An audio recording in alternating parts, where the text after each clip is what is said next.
Hi guys, welcome to my channel, Lovely Gravy. Thanks for joining me today, where I am giving you guys information about how to stack that gravy, how to get that gravy, and it's very, very lovely information. So go ahead and hit that like button, hit that subscribe button if you have subscribed, and hit the notifications bell to get notifications of when I put out new videos.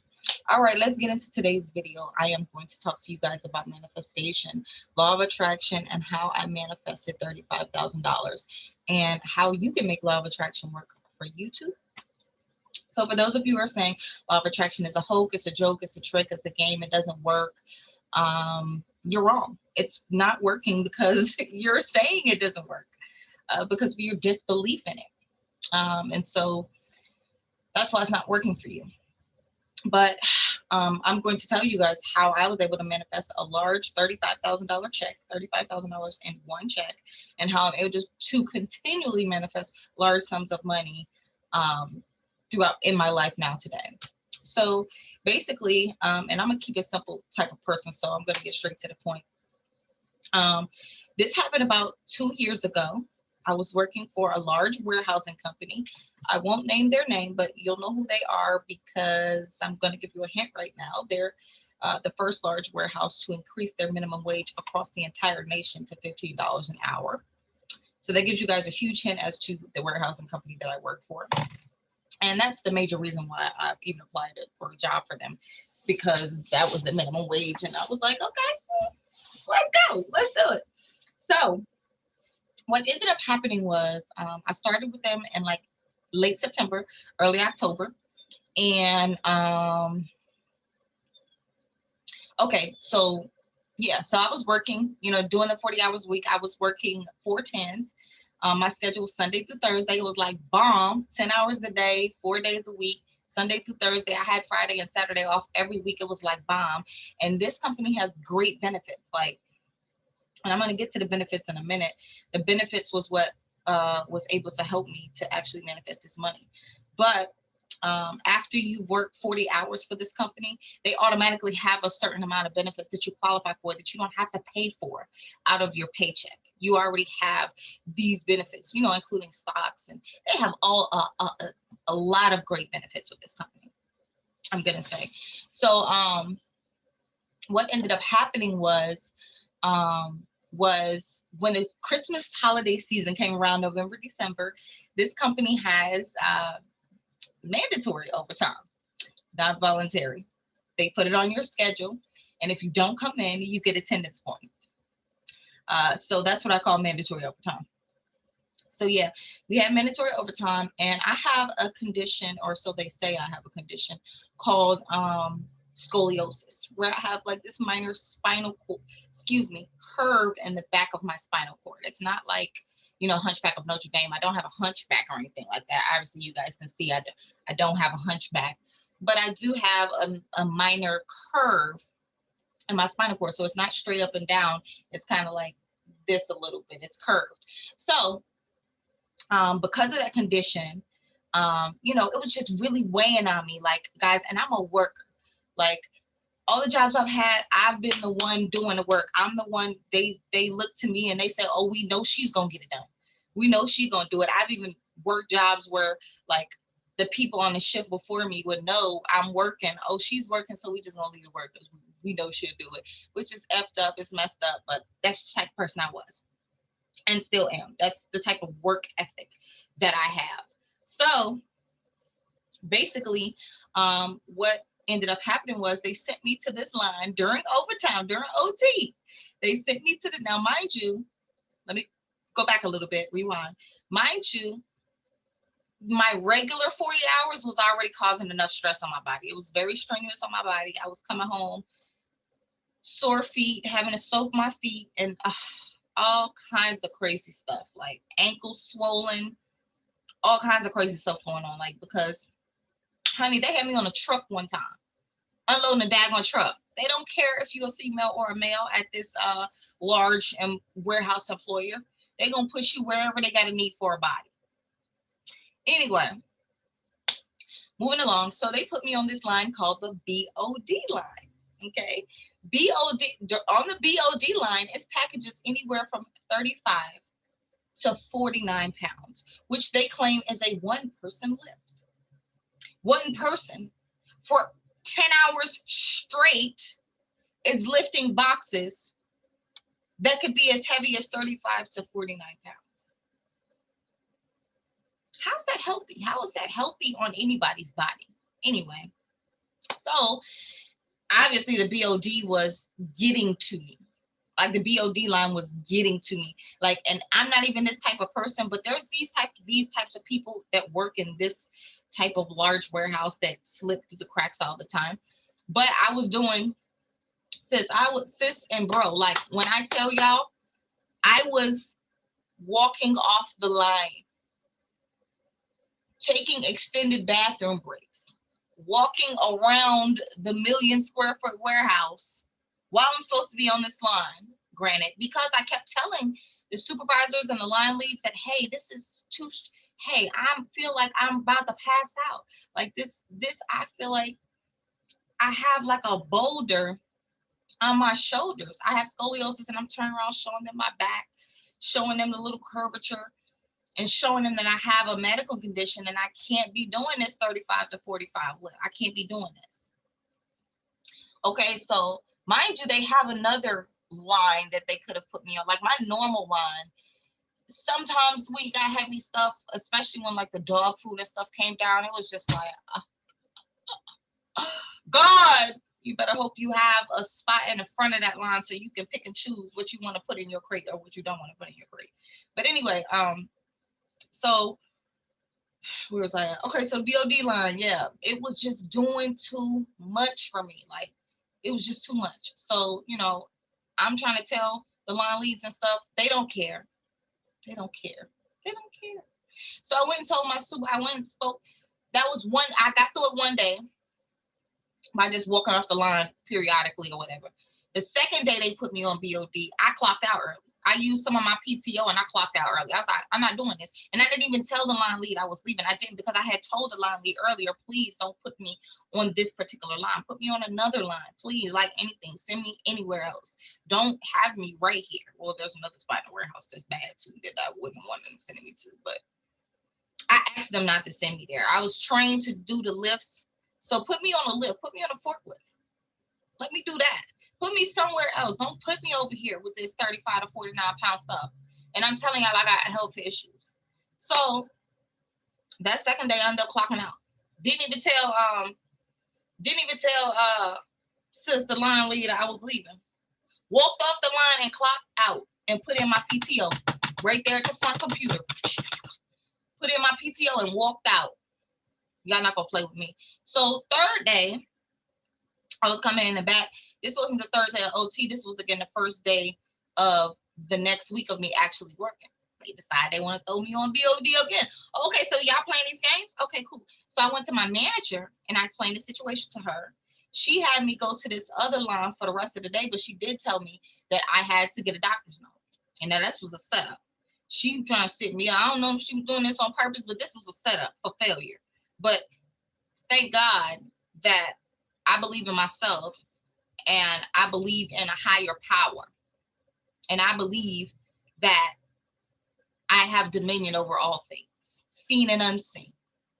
All right. So knowing that belief, okay, I just moved forward. I was just like, okay, cool. I can go get a doctor's note because I done been to the doctors. They the ones told me. I got x-rays.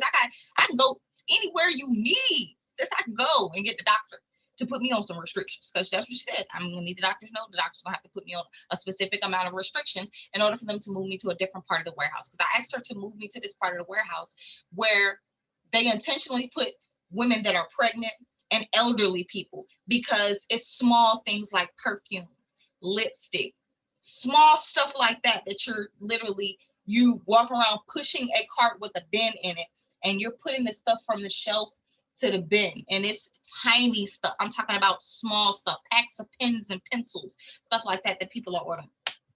So I asked them to put me over there, and I forgot what this section is called, because again, this was 2 years ago, but they have that section of the warehouse. I asked her to put me over there. She put me over there for the rest of the day. Okay, and then told me I had to go get a doctor's note. Went, got my doctor's note, came back. Sis didn't tell me I had to be out for 7 days while they review my doctor's note. So now I'm missing 7 days pay. Okay, y'all playing. Since you didn't tell me that, my manager didn't tell me that, and she was a sister like me. Like, sis, why you ain't tell me that part? That I was gonna be out of work for 7 days. But anyway, so turned in my doctor's note, turned around and went home, that next day after them telling me, oh, after you turn this in, you gotta be out for 7 days. Okay. Turned around, went home, got out for 7 days. How about these fools called me and said they couldn't allow me to come back to work, period, because of my restrictions? I said, wait a minute, what? Because the doctors had put me on like I guess 10-pound restriction, and I couldn't lift more than 10 pounds because of my condition or whatever. It's a permanent condition. It's not gonna ever change. It's not gonna ever go nowhere, so they say. And I need to be on the 10-pound restriction. I can't live if it's 10 hours at a time. I need to, the doctor is basically like 3 hours work, and then I need to take a break, and then I can come back for 3 more hours, and then I need to take a break, and then I come back for 3 more hours. 3 hours at a time, 10-hour lift. That's what the doctor said. So Amazon would be funny and say, oh, well, we don't have anywhere to put you in a warehouse based on those restrictions. Oh, y'all don't? But y'all put pregnant people over here, and y'all put old elderly people over here too, and there's nothing over here that's over that 10-pound limit. This is what their response was. Well, they can't guarantee the demand of products in that area. Excuse me? Y'all can't. So if I come in here with a note that says I'm pregnant, with a doctor's note that says I'm pregnant, y'all automatically going to put me over there for my whole 9-month pregnancy. But I'm coming in here with a doctor's note that says I have a permanent disability that affords me a restriction. And now y'all gonna tell me, oh, they can't put me over there because they can't guarantee demand in that area. You see that? See how the devil try to set you up? See how these demons out here trying to set you up? But that higher power always, we gonna get to what the higher power did on my behalf to show these demons out here. It's all good, boo. Because what somebody means for your bad, it's always somebody else that will turn that thing around. I'm not going to start preaching in here. But, guys, never get discouraged. Never get discouraged in any situation. This is my testament. Okay, so what ended up happening was, because of that 40 hours that I worked, I had made my 40-hour requirement to get these benefits I was telling you guys about. And one of the benefits is disability. I have a disability that gives me restrictions. So what they ended up doing was putting me on short-term disability. So I got 70% of my pay, which was like, I was used to the regular pay and give me a little bit of overtime and blah, blah. I was used to them checks. I was used to my railroad check. But since I'm not going to stunt, free money. Like, okay, I'm going to take that too. So I let them, yeah, they put me on short-term disability for 6 weeks. I was getting, I think, $700 a week or something like that. 700 every 2 weeks, something like that. So it was enough to take care of my bills at the time. So I was like, sis, this is cool. I was going pump a plasma. Ain't no shame on my game. I was doing other stuff to get my little, to make sure I can, be comfortable. Shoot, and taking that little disability check. I certainly was, honey, doing hair on the side, here and whatever I had to do. I watch your kids. Sure can, because I'm at the crib all day. Sure can, sure will. $100 a week. Let's go. Okay, boo. So yes, honey, I was taking a disability, and what ended up happening was at the end of the 6-week disability period, what they were supposed to be doing during that 6-week period was I was assigned to a caseworker that was supposed to be finding me another position within the large company that could accommodate my restrictions, because they claim that when I signed the employment agreement, I signed that I was able to do the work, or whatever, something like that. They try to bring that crap up, but basically what they were supposed to be doing was finding me another position that could accommodate my restrictions and fit my education profile and my experience and stuff like that.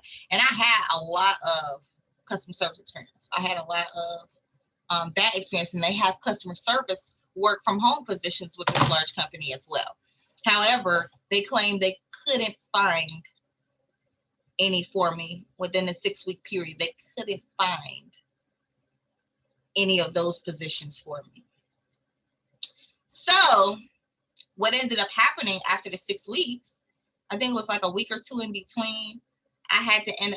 Oh, let me go back. At first, I didn't even think I was going to get approved for the short-term disability because I had what's called a pre-existing condition. But this is why reading is so fundamental, guys, because in that agreement, or under the stipulations of the short-term disability plan, the definition of a pre-existing condition was a condition that I have been treated for within the past 6 months of employment. I hadn't been treated for my scoliosis since I was like 14 years old.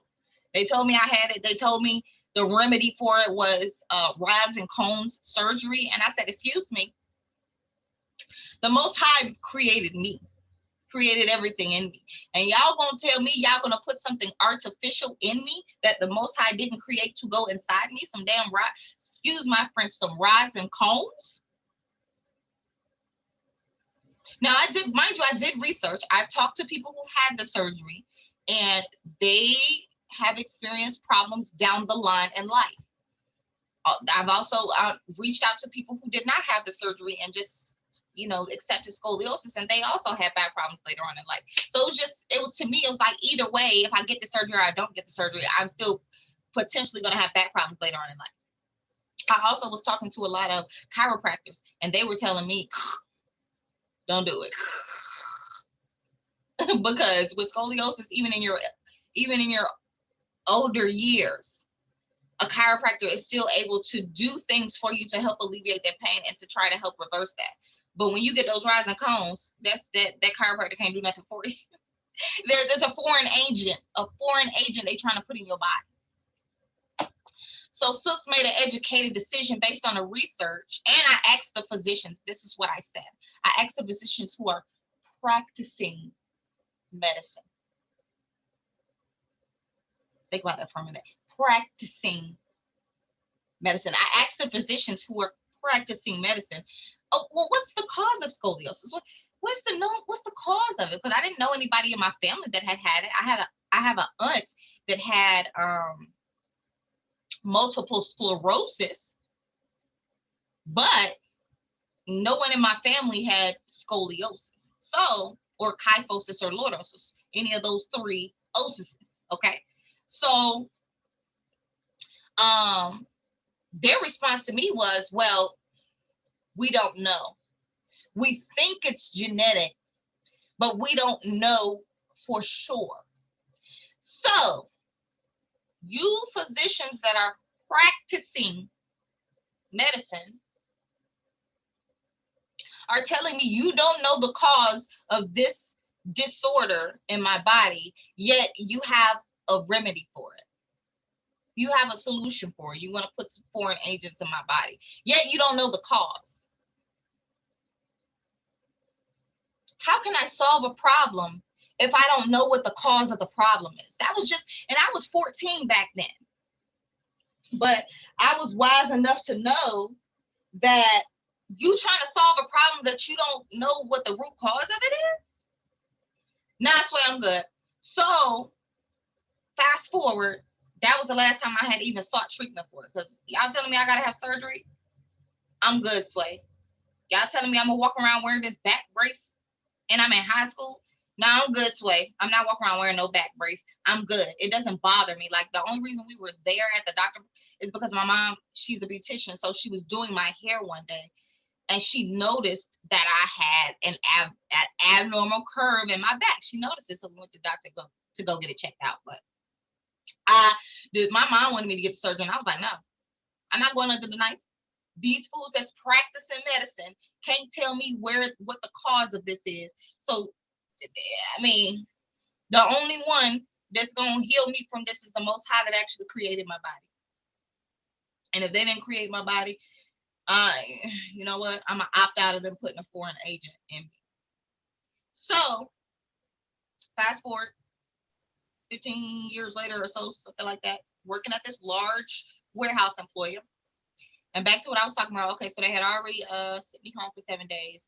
Then they said they couldn't put me back. So I'm on short-term disability. Okay. They're supposed to be finding me another position, but they could not find it. So what ended up happening was I went a week without pay. And I'm like, dang, I'm stuck. I'm trying to find a new job now. what ended up happening was the Most High allowed me to be able to be eligible for long-term disability. So I'm like, look at God. Hey, what that devil mean for your bad? All right, guys, I'm sorry. This was just a test. It just all worked out in my favor. So what ended up happening was I was on long-term disability, and that happened. Let's see, I went on short-term disability in December, and about February-ish is when it ended, and I transitioned to long-term disability. So from February to about June, I was on long-term disability. They was telling me I have to apply for Social Security disability and all this other good stuff, because if I get the Social Security, then they're gonna deduct the Social Security amount from my long-term disability and all this other stuff. Like, and guys, I was about to give up, honestly, on the long-term disability, because they made me go through hoops. Actually, it was more than a week wait time. It was like 2 or 3 weeks wait time, because they was making me jump through hoops. I had to go to the doctor and get the same form filled out from the doctor like 3 or 4 different times in order for me to qualify for this long-term disability. I was trying to get transitioned to it, and the insurance company that this large employer works with, which will also remain unnamed, they was just taking me through the ringer, guys. So never give up when you feel like you want to give up. And I had literally told myself the last time I went to the doctor, I said, it's the last time I'm going to the doctor. I didn't even feel like going to that day. I made the appointment, but I wasn't going to go. I was like, I don't feel like going. This is BS. They already done got 3 or 4 of these doctor's notes filled out. So why they keep asking me to fill out more doctor's notes? I was just getting so frustrated. And I had told myself, I said, this is the last time I'm going. I said, you know what? If they ask me for another form, I'm just going to say, forget it and go get a job. It is what it is. Mind you, I wasn't getting paid for 3 weeks, so my rent was going to be behind and all kind of crazy stuff. So that's why I was just like, you know what? I'll just go get a job. Because I could just go get a job. You know what I'm saying? It is what it is. So what ended up happening was, where was I at? Okay, so that last appointment, it did work out. They did end up going ahead and approving me for the long-term disability, and they gave me back pay from the 3 weeks that I wasn't paid. So March, April, May, June, 3 more months pass by. June comes. And God, oh no. Let's go back a little bit. That very next month, March, I was on the long-term disability. And I'm sitting in Chick-fil-A. I remember it like it was yesterday. I remember the exact day I manifested this money, this $35,000. I took my kids to Chick-fil-A, was playing on the play place, and I was happy that I was just able to, be there for them every day, go to school with them, have lunch with them, do their homework with them, I was just happy for this freedom to be able to be there for my children. I was grateful for it. I expressed gratitude. That's one and very important part of law of attraction is gratitude for what you already have. That will usher in more blessings quicker than anything. All right, so what ended up happening was I ended up going to the Chick-fil-A, and I was sitting there just researching just stuff about long-term disability. I was on YouTube, and I was looking at this disability lawyer, and he was like, you could get a settlement. I can get a settlement. I was like, settlement? I can get a settlement for long-term disability. I was like, they can send me a check to pay out the rest of my settlement. And granted, my long-term disability is supposed to last for 2 more years. So I was supposed to be on long-term disability for 2 years. Just keep them in faith. But as a part of the stipulations, I was supposed to, apply for Social Security disability and keep going to these doctor's appointments so they can keep confirming that I still have the same permanent condition, which the doctor has said over and over again, it's permanent, it's never going to change. Anyway, so I was like, settlement? Yeah, that was attractive to me because I was like, I can get out. They just pay me out. That's cool. Start my little businesses and do whatever I need to do. Okay, because I'm an entrepreneur at heart, y'all. I always wanted to be an entrepreneur ever since I was 19 years old. That's when I was 19 years old, I went and got my first business license from the city. When I learned all it took to get a business license was for me to literally go down, put my name on a piece of paper, and hand them some money. And that was it. I said, what? Let me go get me a business license. Didn't know what to do. Didn't know how to market. Didn't know anything about what I know now about how to run a business. Didn't know how to keep up with accounting. Didn't know how to grow my business. Didn't know anything about a website or anything like that. Granted, I was 19 years old. So this was over 10 years ago, and I have learned so much more since then.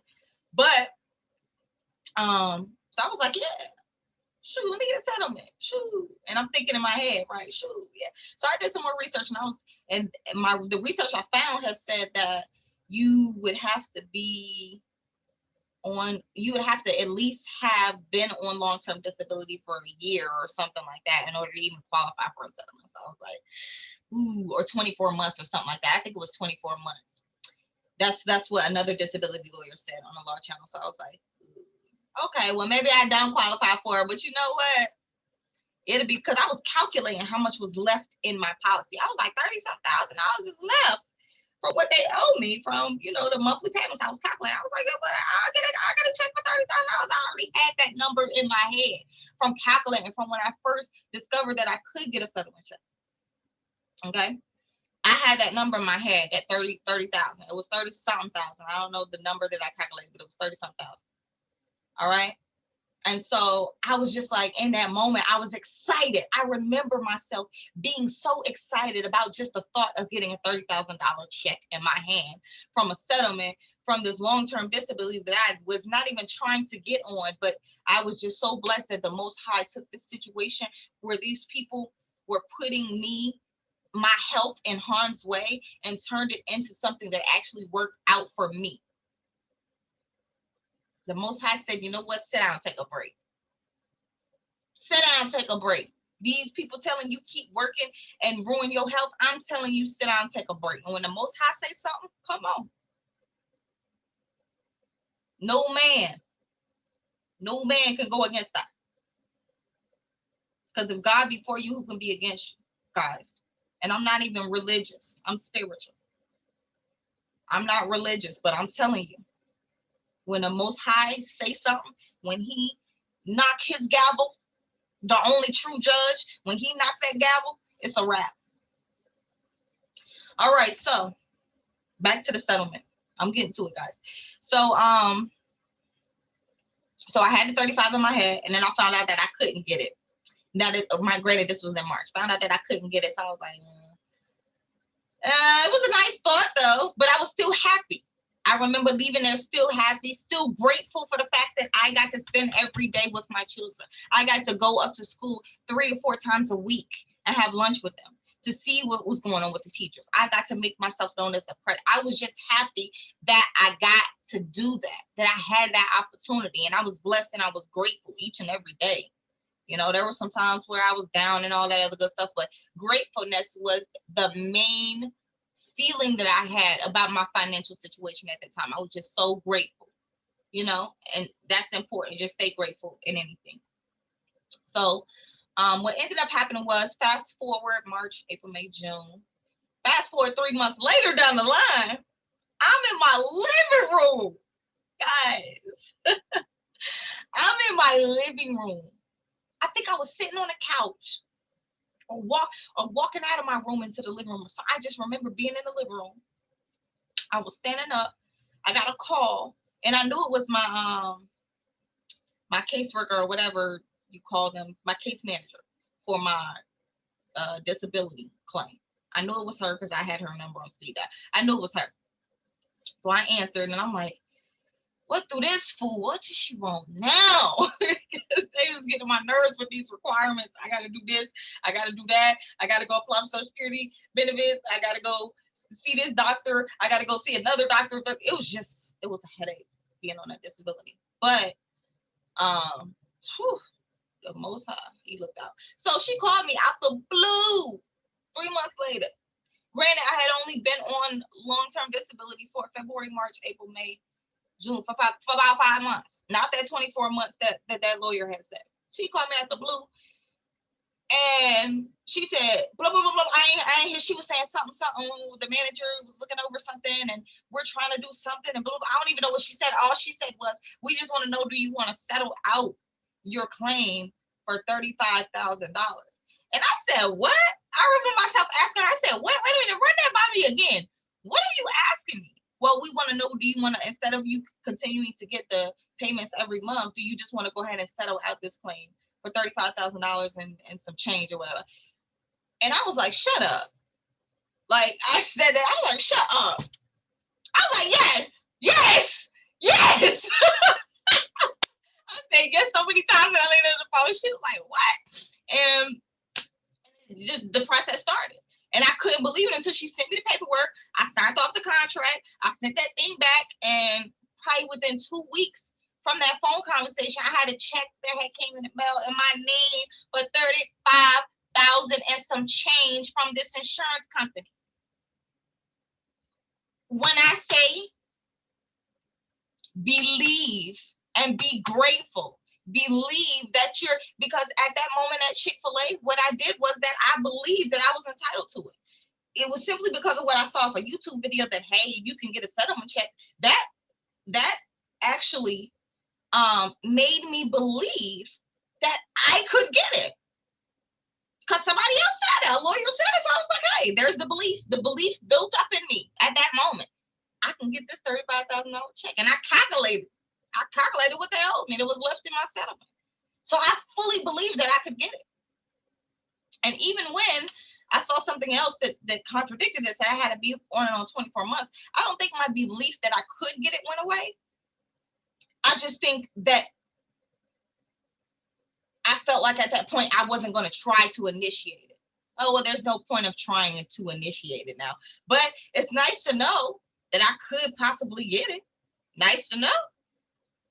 I even talked to my mom on the phone and I told her, about, hey, you could get a settlement. Okay, so, and then fast forward 3 months from the time I actually was sitting in Chick-fil-A manifesting this thing and displaying gratefulness to the universe for the financial situation I was in, and for the fact that it may not have been much. I think it was like $750 every 2 weeks or something like that. Not much, but it was enough for me to sit at the crib. At the time I was in an apartment. I'm in a house now, but at the time I was in an apartment. It was enough for me to sit at home and I was able to clean my house every day, top to bottom. I was able to clean up after my kids. My kids was in elementary school, still are. And they messy. If y'all got kids, y'all know kids messy. They messy. So I was able to clean up after my kids every day. I was able to go have lunch with them every day if I wanted to. I didn't do it every day, but two to 3 days a week, every week I had lunch with them. Every week I was able to be there for the parent meetings. I was able to be there for them. And I was grateful for that. I was like I just walked around with this big grin on my face, like, it don't matter. It don't matter what you try to do to me. I got a great life right now. I don't got to go to work for nobody if I don't want to. And I can be there for my kids every day. And so just by me displaying that gratefulness for what I had and being a good steward, properly taking care of that little bit of money that I had, my bills was paid every month on time. Some people make excuses and do other things with their money and say, oh, well, I'm not making enough to pay my bills. Yes, I was. Yes, I was, because I already calculated. Yes, I was. My rent was like $650 at the time. $650 a month in that apartment. Sis. And I was getting $750 every 2 weeks. So all my bills was getting paid. And I had some money left over. I won't rich, but I was able to take care of my kids, and I was able to be at home every day. And nobody could tell me anything otherwise. So that was just a blessing in itself. It was just a blessing. It was just like blessings on blessings on blessings. It was a blessing. And so, guys, that's how I manifested $35,000. And that's how I continue to manifest. I didn't do any journaling or anything back then, but there has been an experience where I have journaled. I've actually gotten $10,000 that, by man's definition, I didn't qualify for it. They gave it to me, and I ain't qualified for it. And they found that out after they gave it to me already. But guess what? I don't care what man say. When the Most High run that gavel, it ain't got no choice. It ain't got no choice but to be. So basically, guys, manifestation is easy. When you just believe, all you got to do is believe that you can have whatever you want. Believe that, yeah, I can have this. I am entitled to it. I can have it. Maybe not today, but I can have it. I can have this. Believe it. And then be grateful for what you have. If you want to get into a new house, believe that you can get into a new house. I don't care if you got a 300 credit score and you have zero income. I don't care. Because circumstances don't mean anything when it comes to LOA and manifestation. Your circumstances don't mean a thing.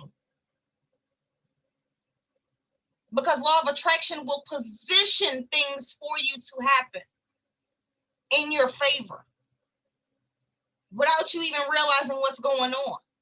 LOA will put you in position to receive whatever you desire, no matter the circumstance. So we got to stop looking at circumstances, and we have to start being grateful for the very little that we have and being good stewards of that. That's all it's about, guys. It's being grateful, accepting what we have, being grateful for it, and asking for more. This life belongs to those who ask. You have not because you ask not. And when you ask, you got to believe that is yours. You got to believe it. That's all it's about, believing it. And detachment.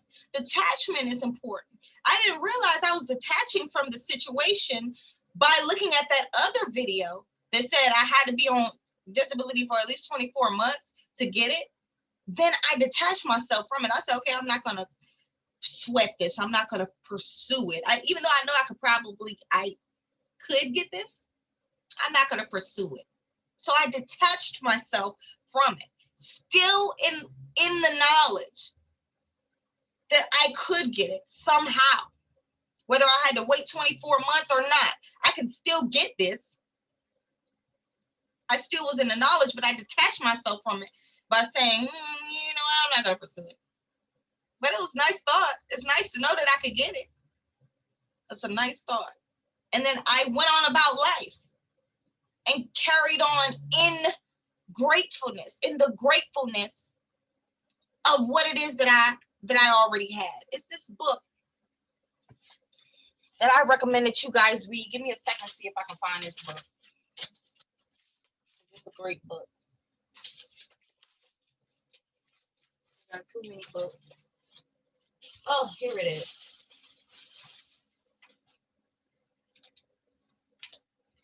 It's a book called Gratitude. It's a book called Gratitude, and I actually got this book from someone. Someone actually gifted me this book. But this is a wonderful book. It's called Gratitude. This is what it looks like on the inside of the pages.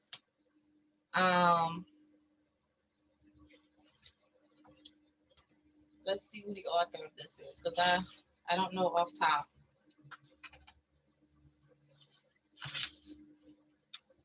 Gratitude. The contributing writers are Janice Deal and Marie D. Jones.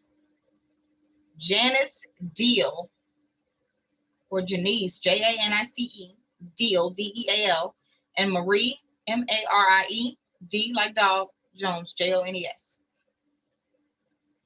All right. And so the ISBN, I'm going to give y'all the ISBN for this book because it's like it doesn't have an author.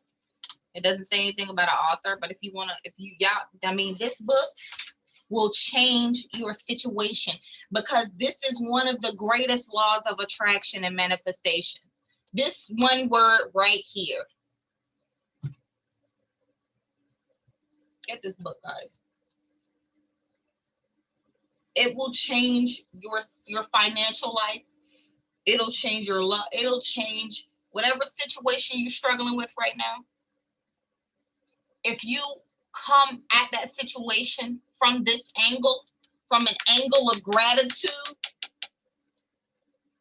this is the one key that I think people are missing when it comes to LOA. Gratitude and detachment. Detachment is the big one. Let it go. It's yours. It's already yours. Once you think about it and you build up that belief inside of you that it's yours, let it go. Don't keep harping on it every day. Don't keep, oh God, please.